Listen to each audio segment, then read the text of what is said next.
coisas que eu acho que me ajudaram a... que é um pouco diferente da história de muita gente. Eu não tive grandes dúvidas. Eu sei lá, eu queria fazer publicidade desde menino. Eu tinha, sei lá, 5, 7, 8 anos. Eu falei, eu quero fazer isso. Por quê? Estamos falando aí do final da década de 70. Eu tinha um tio-avô que começou a trabalhar em agência de publicidade. Eu via ele umas 2 ou 3 vezes por ano. E cada vez que a gente se encontrava, ele começou a trabalhar na época até, acho que a Thompson foi uma das primeiras agências no Brasil. O nome dele era Augusto de Ângelo. Era o único familiar do lado do meu pai que tinha. Ele começou, se não me engano, como assessorista da agência, lá nos primórdios, quando as agências nem existiam ainda. E ele morava no Rio, na época, começou aqui em São Paulo, e a gente se via 2, 3, 4 vezes por ano. E ele sempre chegava contando uma história do comercial que ele tinha feito, da margarina que veio do milho, que era Mila. Enfim, aquilo foi, de criança, me chamando a atenção, fui começando a entender. E ele sempre trazia uma história, numa época que ninguém viajava, a gente morava, enfim, meu pai e minha mãe eram professores, tal, enfim, de formação.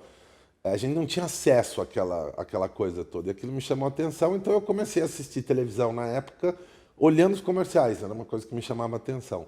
E outra coisa era o seriado da Feiticeira. Na época também. E o seriado da Feiticeira, para quem lembra, era a Sabrina, acho que era o nome da feiticeira, e a filhinha dela, a Tabata. Mas o seriado acontecia, o núcleo era sobre a sogra, a mãe, a netinha e tal, mas o marido da feiticeira era publicitário. Então sempre ela resolvia o episódio, tinha sempre um caso da agência que ela resolvia, ou ajudava o marido com mágica. Então juntaram essas duas coisas e aquilo foi formando um pouco o meu desejo. Eu falei, eu quero fazer publicidade.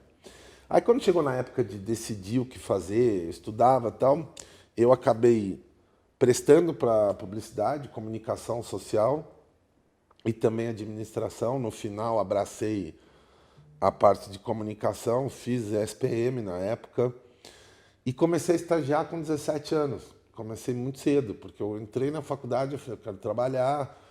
Na época consegui até um estágio por intermédio desse meu tio, que já era aposentado, ele ficou 50 e tantos anos na Thompson, fez uma história linda lá. E aí eu comecei a trabalhar com o Irã Castelo Branco, que meio que me adotou, assim. Entrei lá, o pai dele tinha trabalhado com o meu tio Augusto e tinha fundado a CBBA. E o Irã era o cara que tocava a CBBA e naquele momento estava lançando uma agência que chamava HCA Propaganda. E aí eu fiz de tudo lá. Foi a minha grande escola ali naquele momento. Devo muito a minha carreira a muita gente. Não dá para citar, mas o Irã foi quem me deu a primeira chance. Me abraçou e eu comecei a fazer esse estágio, sem saber muito bem o que eu queria, mas, sei lá, eu escrevia, achei que eu seria redator de origem, comecei a fazer um pouco isso. Acabei que na HCA eu fiquei uns 3 anos, então, assim, a gente trabalhava com empreendimento imobiliário, com lançamento de prédio, trabalhei na época, acho que também com o Banco do Brasil, com o Unicef, e acabei migrando um pouco da parte de escrever para a parte de atendimento. Na verdade, era uma estrutura pequena, então eu acabava fazendo um pouquinho tudo, e para ficar lá, eu sabia que eu tinha que ficar lá. Num determinado momento, eu saí da HCA, estamos falando de 90 e poucos, e porque eu achei que, sei lá, veio o plano Collor, tiveram umas coisas assim. Meu pai estava saindo do emprego dele, eu falei, vou ajudar meu pai, um momento de 20 e poucos anos. Aí eu fui trabalhar na House da Coelho da Fonseca, depois eu fui trabalhar lá numa agência japonesa no Brasil, que chamava Sojei, ficava ali na Alameda Campinas, também fazendo um pouco de tudo. E chegou um determinado momento, quando eu tinha 24, 25 anos, que eu falei, pô, eu preciso ir para um lugar, sei lá, tomei umas trombadas, assim, não conseguia acessar lugar nenhum. Era uma época que você não tinha muito RH, então ou você estava no timinho das pessoas que se conheciam, ou você não conseguia romper essa bolha. E eu estava nessa categoria, não conseguia romper a bolha. E aí, depois de 3 ou 4 anos de experiência, a minha história na Ogilvy foi muito emblemática por causa disso. O que, que eu fiz? Eu achei um anuário que tinha uma ilustração.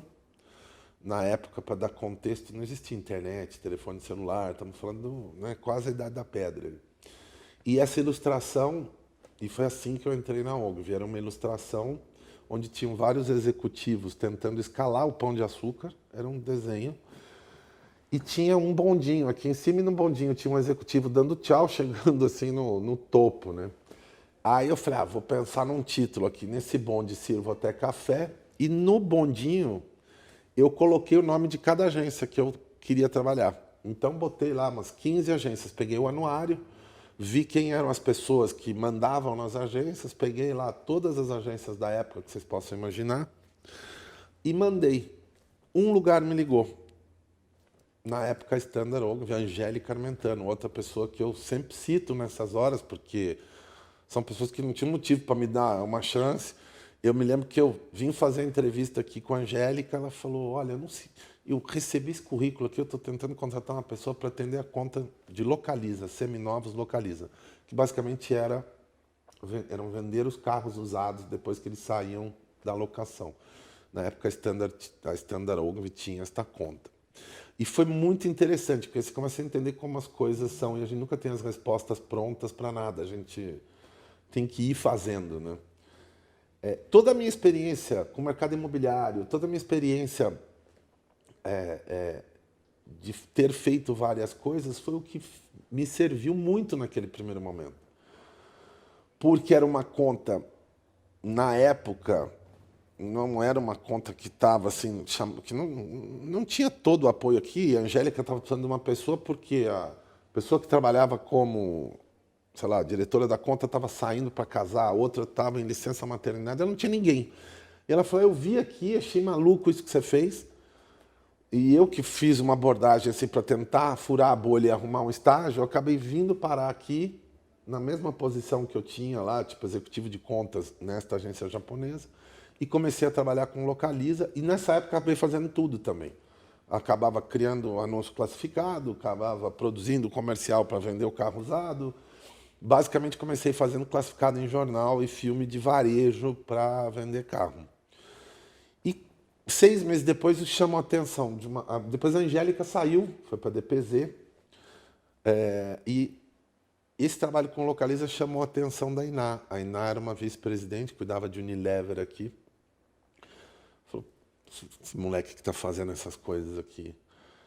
E me puxou para trabalhar com Unilever. E aí também foi uma outra grande escola, outra pessoa que eu devo muito, a Iná. Porque, na verdade, a gente deve a muita gente, né, que vai abrindo essas portas e puxando esses fios. E aí comecei a trabalhar com Vinólia, comecei a entrar nesse mundo de beleza e acabei passando e acabei crescendo dentro desse universo da Unilever aqui dentro. E aí chega o Sérgio Amado também, que sem motivo nenhum, acho que isso aí, estamos falando de 96 para 97, eu era o Zezinho aqui, não era nada. E o Sérgio também estava mexendo na agência, vinha com uma mentalidade de dono, vinha com uma mentalidade de fazer e tal, e eu estava dentro daquela estrutura super enorme de Unilever e tal. E ele querendo fazer transformações e mudanças, imprimir um jeito mais pessoal no dia a dia. De novo, não tem explicação, tem coisas que a gente tem que só confiar e fazer. O Sérgio olhou para mim, na época, assim, gordo, quem é você? O que tu faz aí? Eu falei, tô fazendo isso, aquilo. E, literalmente, assim, foi um encontro ali teve uma sintonia muito grande. E ele foi me dando espaço, e eu fui crescendo, trabalhando com o Unilever. Unilever, naquela época, sempre foi um cliente que aportava muito valor para dentro da agência. Então, muito do que eu aprendi, os principais cursos que eu fiz, eram coisas muito ligadas à Unilever e até treinamentos das equipes que trabalhavam nas marcas da Unilever. Tenho amigos da Unilever que saíram da Unilever, então fiz uma trajetória grande com a Unilever. Comecei a trabalhar com Dove também nesta época, então lancei Dove um pouquinho depois do lançamento de Dove Sabonete, quando foi escalado nacional, eu já estava cuidando de Dove, aí Dove desodorante, shampoo, etc. era parte de todo o lançamento da campanha pela Real Beleza, então devo muito a Aline Santos nessa época, que está até hoje na Unilever, a Silvia Lanhado, tanta gente, assim, Júlio Campos, que assim, até hoje está aqui com a gente é amigo, ele é padrinho da minha filha hoje em dia. É muita gente. E aí me chamaram para trabalhar fora do Brasil, com Dove, globalmente. E eu não fui. Tava tudo perfeito para ir, eu não fui. E dentro da Ogilvy também. E aí o Sérgio falou, você não vai? Eu falei, não, mas você sabe que eu não posso fazer nada com você. Eu falei, não, tá tudo bem, não precisa fazer nada. A minha escolha em não ir foi uma escolha porque, sei lá, meus pai era vivo, meus avós estavam aqui, eu tinha um vínculo muito forte com a família. Então, a decisão que me fez ficar foi profissional, foi muito mais emocional, porque eu achei que eu tinha coisa para fazer. E aí ele falou, mas por que está buscando com isso? Por que você não foi para cima dessa oportunidade? Expliquei e tal. E eu falei, eu quero ter a chance de um dia liderar uma empresa, liderar uma área de publicidade e tal, e imprimir o meu jeito. E acho que talvez se eu for para uma carreira mais corporativa, internacional, não vou ter essa chance, porque eu queria mesmo imprimir um pouco da personalidade mesmo no dia a dia. Tive várias chances de sair da Ogilvy ao longo dessa trajetória e vim crescendo. O Sérgio, a história dele é muito bonita aqui, ele veio com esse lado empreendedor dele para ser um presidente da Ogilvy aqui, então aprendi muito desse lado empreendedor com ele e esse jeito de fazer. Chegou um ponto também que aí eu comecei a crescer aqui dentro e consegui influenciar algumas decisões. Foi quando também o Anselmo, eu fui buscar o Anselmo em Miami, na época ele estava mesmo, que estudou comigo na SPM, e a gente sempre falava em trabalhar juntos. E o Anselmo acabou trabalhando comigo aqui, assumindo a criação, e foram anos incríveis aqui, onde a gente foi a agência do ano em Cannes, a gente fez junto esta revolução da Ogilvy. Culmina aí com a vontade de empreender e fazer uma outra marca e lançar uma agência. Isso já tem 11 anos. Aí veio a ideia da David, nós apresentamos a David para a WPP, para o Martin, de novo, o Sérgio, o Marcos Golfari, que era o cara da região, apoiaram a iniciativa. Essa molecada é louca, eles querem montar uma agência. Tá? E a WPP apoiou aquilo, o Martin falou, faz.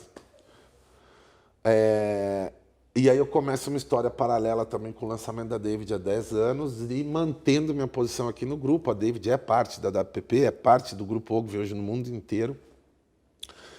Então eu sempre tive a chance de trabalhar todos os lados aqui dentro da Ogilvy, de aprender muito, de ter contato com muita gente que me ajudou e ao mesmo tempo desenvolver esse lado de empreender e imprimir um lado mais pessoal e mais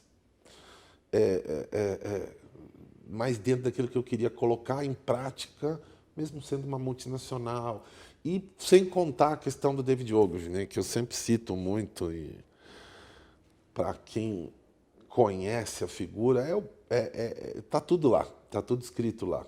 Com o contexto atual, se a gente vai ler David Ogilvy, ver as frases, ler os livros, foi um cara que tive a chance de conhecer o Castelo, não conhecia o David, mas conheci a esposa dele, inclusive tive que pedir permissão a ela para lançar a David usando o nome dele. Então tem várias histórias assim, e quantas pessoas bacanas passaram por aqui, se formaram aqui, foram para o mercado, estão fazendo sucesso, enfim. Eu acho que é um pouco isso, esse é um pouco da minha trajetória. Então, a Ogilvy sempre foi um lugar que eu não precisei sair daqui para encontrar as oportunidades, para conhecer pessoas interessantes, mas é uma caminhada, né? Hoje quem olha fala, o Musa tal, mas enfim, eu comecei aqui desta maneira, né? Lá atrás, e com muita resiliência, com muita paciência. Estou aqui desde 95, então você faz a conta aí, né? Já vão para 20, quanto? 20 e vários, 25 anos. E a David já está indo para o 10º ano, esse ano a gente comemora os 10 anos da David, e é isso, é impossível citar pessoas, mas as que eu citei aqui eu não poderia não falar, e todas as outras que trabalharam, que trabalham aqui, porque o trabalho não é meu, não é do Musa, o trabalho, a gente deve muito aos clientes, deve muito a todo mundo que passa aqui, e eu acho que a gente segue nessa jornada de aprender, de conhecer pessoas e de formar pessoas. E eu acho que a responsabilidade, de certa forma, que eu tenho hoje, principalmente tendo vindo de um lugar que existia uma bolha, que era difícil furar essa bolha, uma das coisas que eu procuro fazer é não só criar ser um pouco agulha de bolhas para todo mundo que está chegando. Hoje eu estou mais na posição de poder facilitar a furada de bolhas de pessoas que têm sonhos, talentos e que querem crescer e dar chance de pessoas fazerem isso. E, porra, tendo a DAPP, tendo a David, tendo a Ogilvy para fazer isso, eu acho que é um baita ativo. Então é por aí que estamos, é um pouco desta trajetória.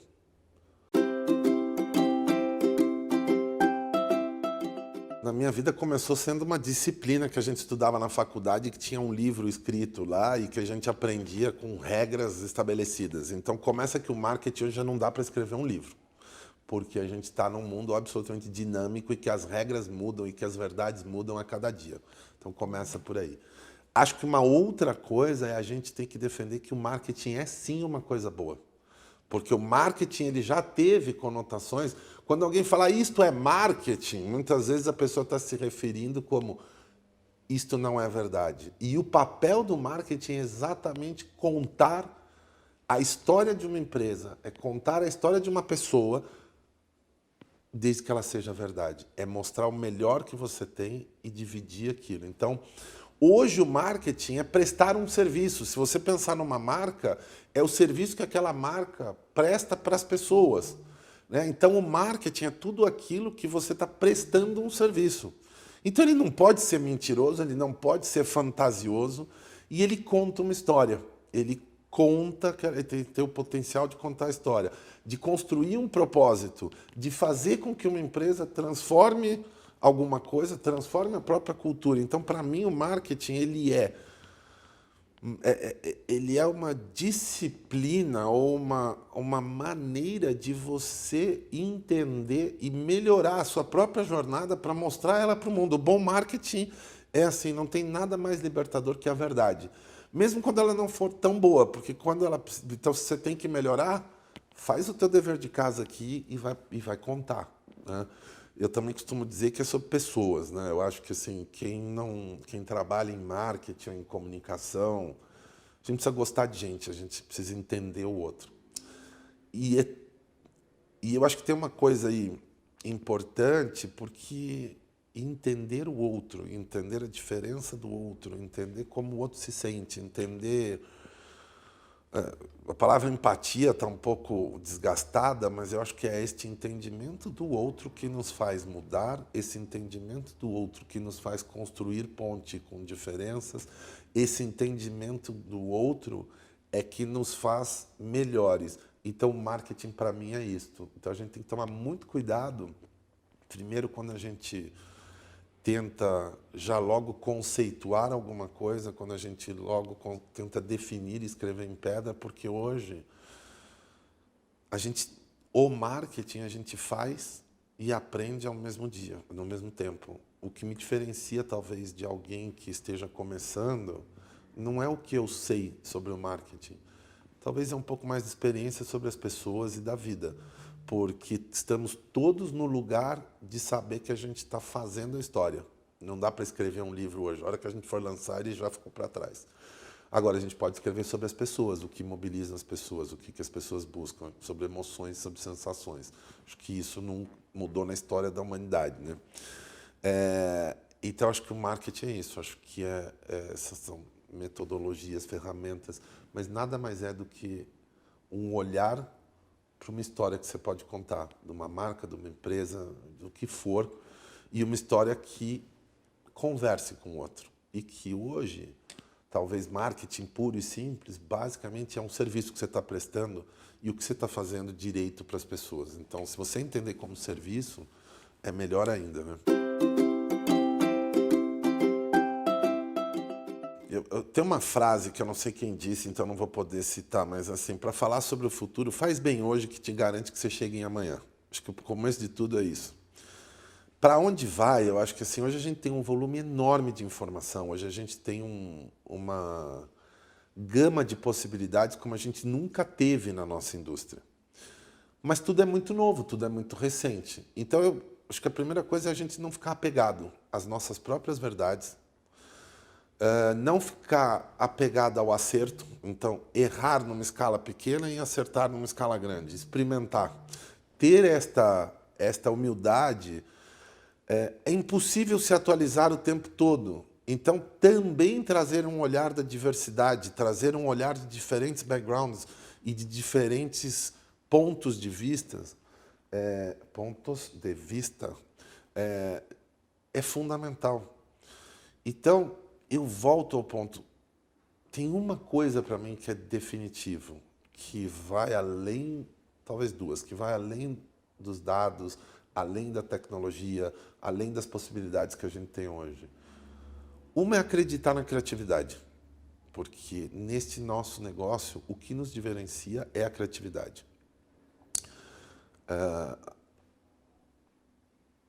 E o desapego em reaprender, em saber que o contexto está mudando, em relação a tudo, em relação a absolutamente tudo. E talvez o terceiro ponto, já me contradizendo aqui, é entender o lado humano, porque você está lidando com pessoas, com o desejo das pessoas, com a escala de valores dela. O que era importante há 3 anos atrás, pré-pandemia, talvez não valha hoje. A sociedade inteira está passando por uma transformação, inclusive de prioridades, de desejos, do que era importante há 3 anos. Tudo que o mundo viveu como sociedade, a gente ainda não sabe qual é o efeito disso, né? Num plano um pouquinho mais estendido. Então, assim, eu acho que é muito... O que eu acho que não pode mudar e que não deve mudar e que vai nos continuar levando adiante é a capacidade da criatividade. Mas a criatividade, na verdade, não é só aplicada aqui. Porque a criatividade tem tudo na nossa vida. A gente resolve os problemas da vida com criatividade. Quando você vê lá cidades que... É só olhar todos os vídeos e andar por aí que você vai ver a expressão da criatividade no dia a dia das pessoas, como ela resolve problemas. Se essa criatividade tiver disciplina, tiver tecnologia, tiver informação e tiver a sensibilidade de tocar as pessoas e ser relevante para as pessoas, pronto, este continua sendo o passado e o futuro, na verdade, ser relevante para o outro, porque é sobre isso, é sobre prestar um serviço, sobre o que o outro quer. Talvez ele não saiba que queria ou que queira aquele tipo de serviço, mas quando ele descobre que ele pode acessar aquilo, tudo fica mais fácil. Então, eu acho que eu acredito no dado, acredito na tecnologia, muito isso transformou a nossa indústria e vem transformando, mas acima de tudo isso está aqui a criatividade. E eu acho que uma outra coisa fundamental é a fome, é respeitar, olhar para trás, né? Eu não sei se foi, de novo, vou fazer uma outra citação, pode ter sido Cortella, foi alguém assim, mas assim, a gente tem que, quando a gente dirige, o para-brisa é sempre desse tamanho. Então, tudo que a gente pode fazer está aqui, mas não perde a referência do retrovisor. Por isso que ele é menorzinho. Então, dá para aprender com o que foi feito, dá para tirar coisas dali e dá para descobrir o que vem pela frente. Mas, para isso, a gente não pode ter medo de fazer, não pode ter medo de mudar, não pode estar apegado a grandes mudanças. E eu acho que tem que ter bom coração. Acho que a vida ensina que, assim... Não acho que você tenha todas as respostas, porque você não tem. Não acho que você está sob o controle, porque você também não tem o controle. E não tenha vergonha de dizer as suas fragilidades e de perguntar para o outro aquilo que você não sabe e reconhecer que você não faz sozinho. Não é só nem na trajetória pessoal, é em tudo. Você conseguir... Você tem que saber decidir. Tem hora que você tem que pegar toda aquela informação, ver a que interessa e saber decidir. Mas eu acho que ter esta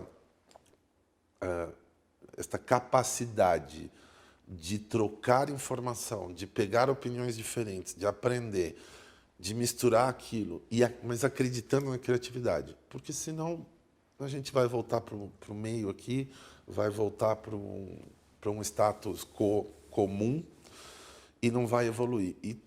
Então, assim, eu não sei como será o futuro. Mas talvez, assim, o que eu tentei falar aqui foi o que pode nos garantir que a gente vai chegar no futuro, né? Como é que a gente constrói esse futuro hoje com hábitos bacanas de hoje e com uma capacidade de aprender e mudar de opinião. Outra frase boa é assim, não tem problema nenhum. O único que não pode mudar de opinião é mentiroso. Se você não está mentindo, não tem problema nenhum. Diz uma coisa hoje, aprendeu uma coisa à tarde, amanhã eu venho aqui, mudei de opinião. Acho que agora é por aqui. Então, eu vejo um pouco por aí. A gente tem que trabalhar muito essa flexibilização das grandes verdades, entendeu? E também tem que ter a humildade de entender que a gente não está controlando nada, que as coisas estão acontecendo, que a capacidade de transformação hoje do mundo é infinitamente mais rápida, mais veloz do que foi há 10 anos atrás, e entender que coisas e pessoas são diferentes, gerações são diferentes, gostos são diferentes, maneiras de consumir o que a gente faz é diferente, mas nunca foi tão rico o cenário, seja do lado da quantidade de informação e possibilidade de fazer e distribuir, mas a gente segue contando história. Né? A gente segue contando história e histórias do que é melhor e do que eu posso fazer melhor para o outro. Se a gente mantiver isso, não sei como vai ser o futuro, mas a gente vai chegar lá ajeitado. E acho que para fechar aqui eu queria fazer um agradecimento à Academia Abramark, né? Ao Madia, que há tanto tempo também está ali brigando pelo conhecimento e por juntar pessoas. E eu acho que é um pouco sobre isso, e um pouco do que eu falei aqui. Você ter lugares onde o conhecimento pode ser compartilhado, onde você pode encontrar pessoas, trocar experiências. Volta àquele ponto que eu falei lá, de gostar de gente. Aprender com os erros dos outros, aprender com os acertos dos outros. Sempre a gente pode aprender, sempre a gente pode tirar alguma coisa boa e a partir de coisas que vão sendo feitas. Então, eu acho que ter este resumo histórico e ter um olhar para aquilo que a gente faz é o que nos faz poder continuar fazendo e continuar aprendendo. Então, assim, acho que é isso. Eu acho que é bem por aí. E quem quiser trabalhar na Ogilvy, na David, quem achar que tiver essa fome, não importa de onde vem, é só mandar. fernando.musa@ogilvy.com. Resposta vai ter. Trabalho a gente vê depois, mas que a gente vai estar sempre achando um jeito de botar todo mundo. Quanto mais gente vier, quanto mais a gente puder seguir furando as bolhas aí, vamos atrás disso. Obrigado, gente.